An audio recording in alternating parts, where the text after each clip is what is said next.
plays in the river, running through Cambodia, where her mother washes clothes and her father sails the fishing boat.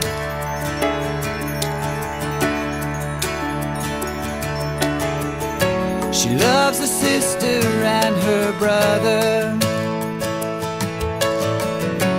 and she wants to learn to read,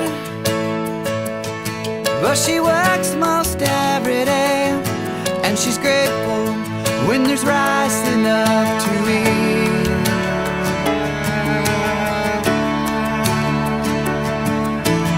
One child matters under heaven. You can hear her laughter rising to the sky. One child is waiting, one child is praying.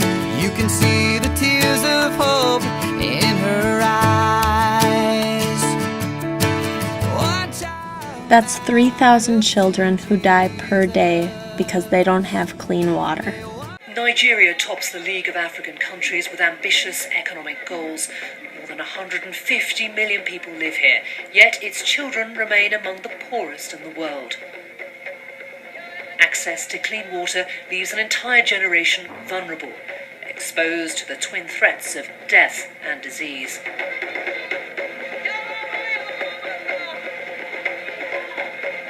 Lafiyaru Primary School is trying to change things and is celebrating its progress. Situated in the Kaita district of Katsina, it serves 3 neighbouring communities. And since last August, it's become the focus of a water, sanitation and hygiene project sponsored by UNICEF and British and Nigerian state funds.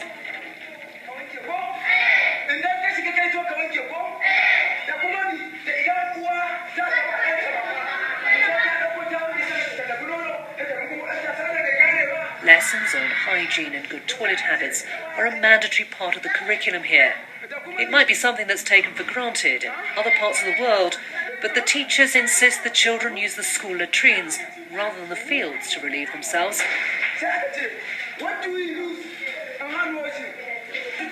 And they have a strict policy when it comes to clean hands. It's not just about providing facilities in schools, but also about equipping the children with the right information to enable them, make informed decisions. Generally, people wash their hands everywhere in Nigeria, in every community. Every day, somebody somewhere washes hands. But that's not what we're looking at. We're looking at washing of hands at the critical moments that matter. Students like 13-year-old Nana are being trained as ambassadors for their communities, educating their peers and elders about the consequences of poor hand hygiene. If people don't wash their hands, they get cholera and diarrhea and vomiting. Back at home, Nana's been teaching her siblings good habits too. Her mother's noticed fewer stomach problems among the youngsters, a pattern echoed across the village.